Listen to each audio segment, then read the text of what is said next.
What's up, guys? All 5 of the Make-A-Wish rods are done. How did we get here? I'll show you how next.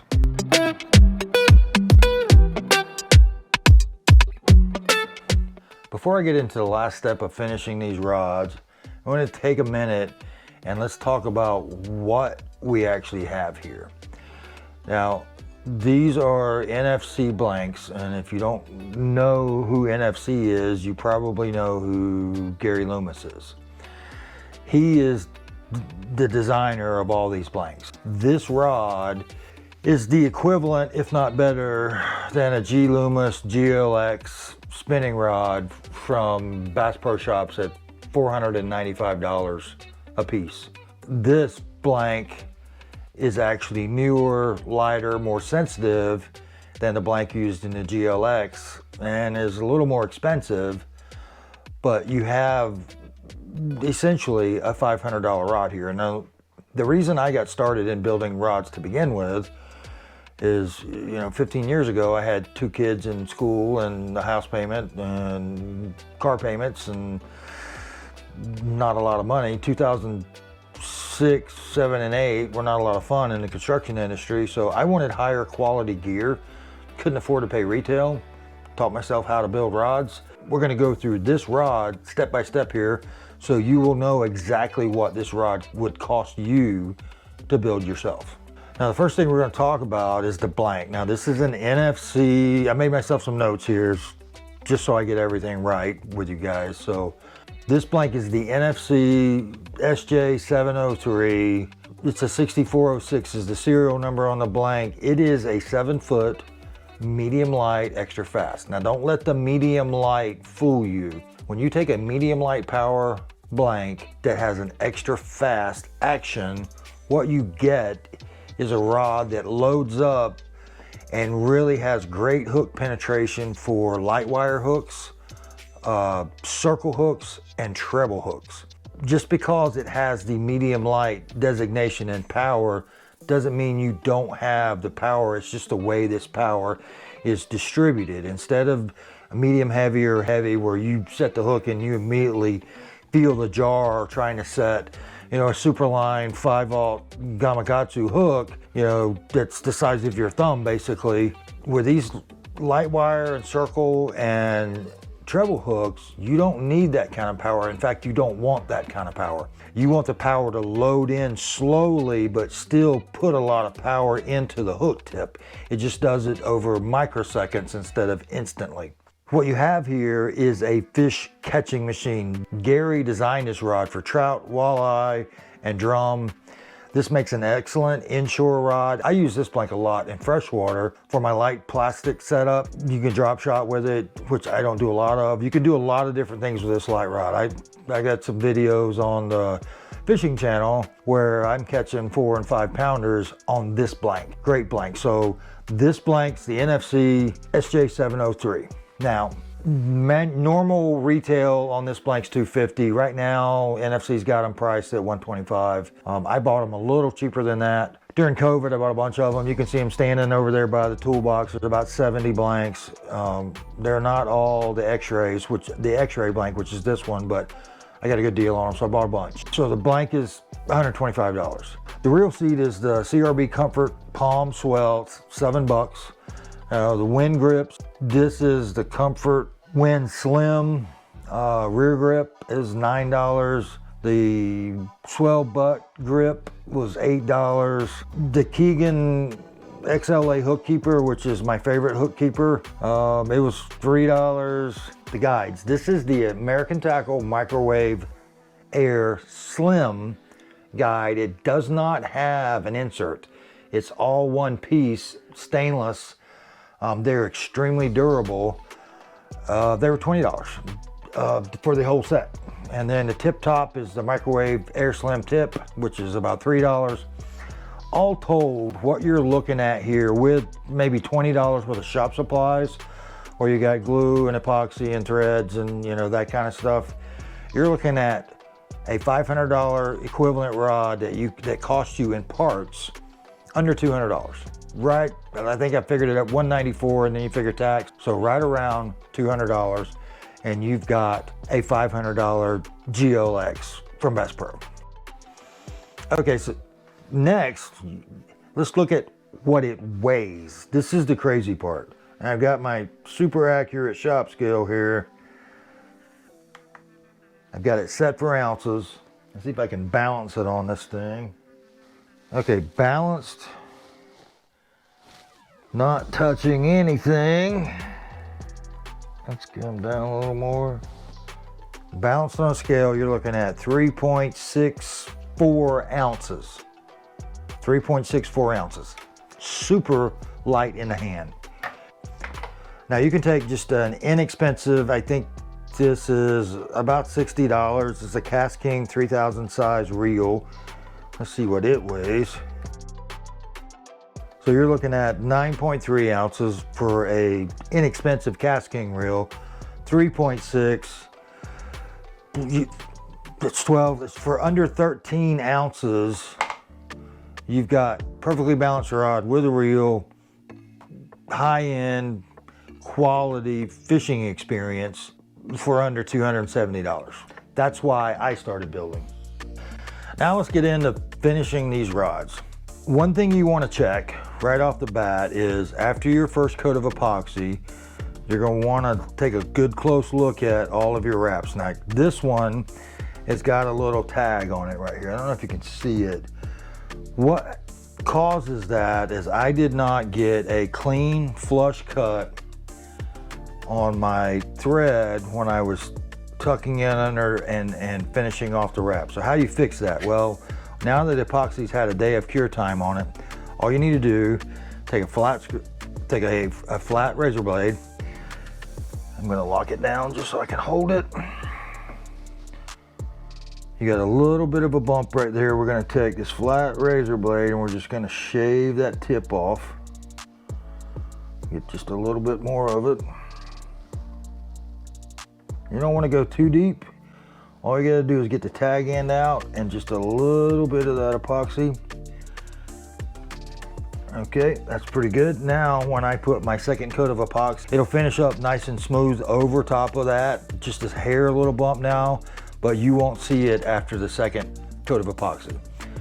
Check all of your wraps just to make sure. It happens quite a bit. Sometimes, especially when you're wrapping with black thread, it's hard to see them, but you can feel them after your first coat of epoxy is on. Okay, all of them feel pretty good, nice and smooth. Let's look at putting on the label. Oh, what do I do with my labels? Let's clean, just make sure that the area you're gonna put the label is nice and clean. Using a microfiber cloth just to make sure. Now, these x-ray blanks have a bit of a rough finish to them.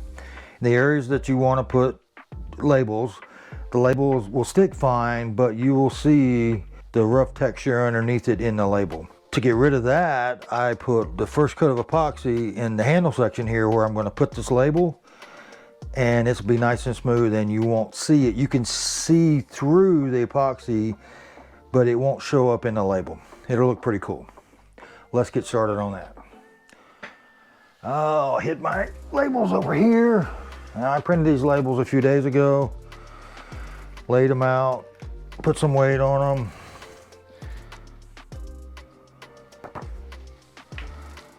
So they would lay flat.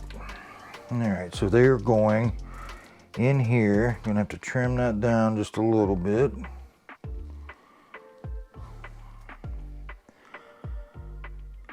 All right, take my scissors. Let's trim this end. I'm gonna start this paper coming up off of the back. This is the backing paper, and I'm just trying to get it started so when we use the tape, it'll lift pretty easily. So now I have my label ready to place. I'm going to put it down flat here. Get my handy dandy Scotch tape that I'm going to use to hold the label.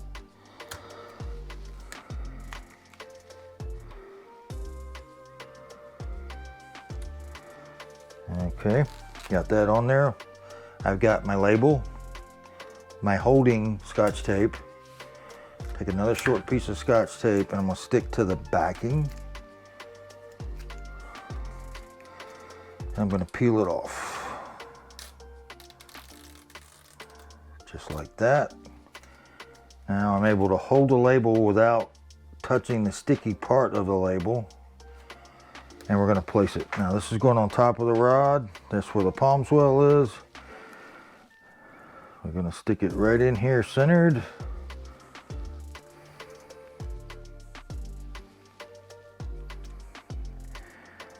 Putting pressure down the middle of it to get any air out.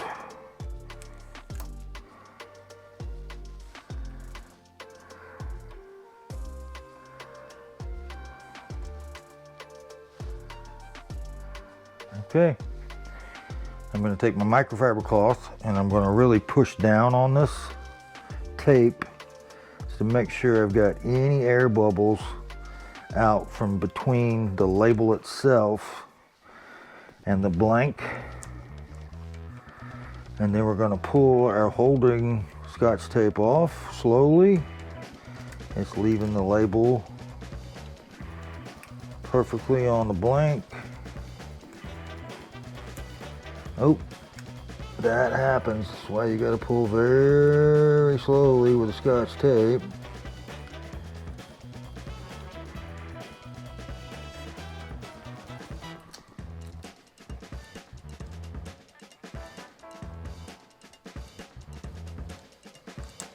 Okay. Check it one more time. Just push it down a little bit with the microfiber. And we have a label. Now I got to do that. Well, I'm going to put the other label on the bottom that has the blank description, and then I do that 4 more times and all the labels are done. I get the labels on. We'll start making some epoxy, put the finished coat of epoxy on, and then these will be done. Stick around.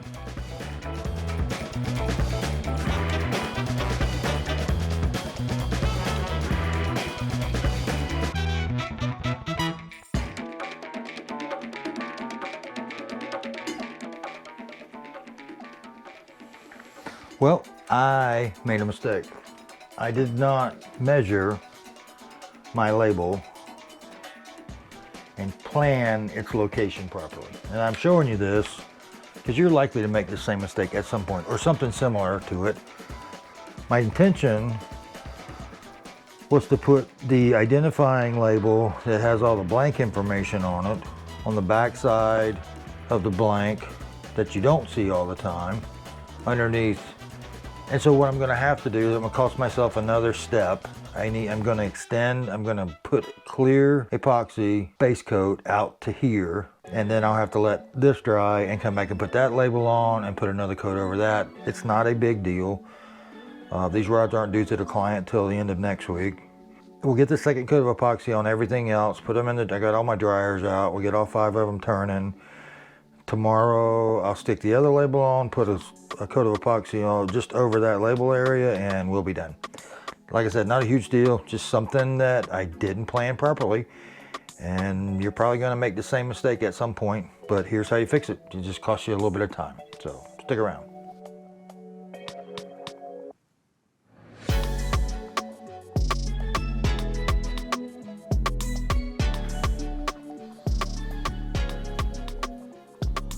Had a little tape residue left over on top of my label. Quick wipe with some alcohol and we're good.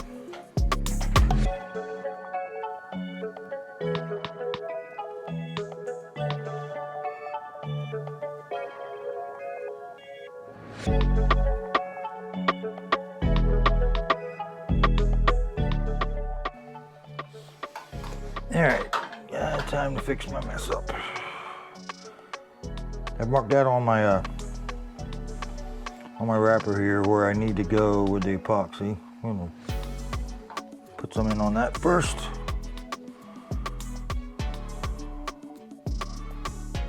Coat it.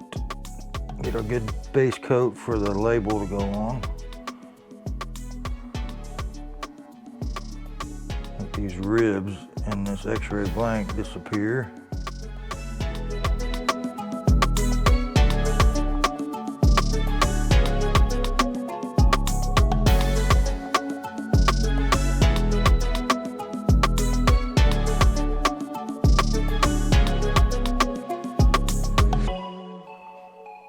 gonna put some epoxy ramps at the end of these grips here. Not huge ones, but at least some epoxy ramp here. Okay. Start the ramp process. Let's throw it on the dryer mode. Makes the ramp process a lot easier. Switch over from wrap to dryer.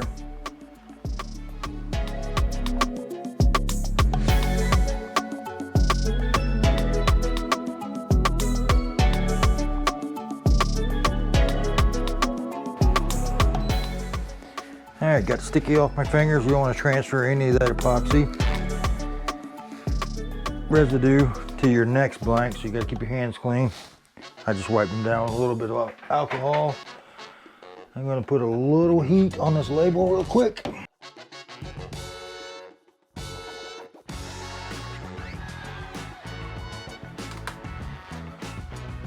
Well, that's one down. 4 to go. We'll be back.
Well guys, that's about it for these rods. Obviously I've got to do one more coat of epoxy once I put the other label on. But while I was doing this last epoxy ramp, I want to talk to you guys for a second. I build about 60 rods a year. Most of them are, fairly similar. I don't do 5 at a time, identical very often, but I do them a couple times a year. And rod building's pretty easy for me. Cameras, not so much. So I need to know what you guys want to see. I'm not going to bore y'all with the same videos every week or every couple weeks, but I do have a gaff build coming up. That was a request. I'm going to do one. I've never built one. I've got a client that wants some frog gigs. I've never built those, so I'm going to build some of those too. But let me know what you want to see. I got a few builds planned with carbon fiber grips and some other things from American Tackle. I love their G2 series grips. That's coming up real soon, but let me know what you guys want to see, and I'll try to get it on camera for you. If you have any questions, feel free to ask in the comments, or you can send me an email at fdxcustomrods@gmail.com. Put your build suggestions down in the comments down below. Subscribe if you like what you're seeing. Hit the like button. We're gonna jump on that meat stick. I gotta make the repairs on it and get started on that again. That'll be the next build. But as always, guys, thanks for watching. I'll see you next time.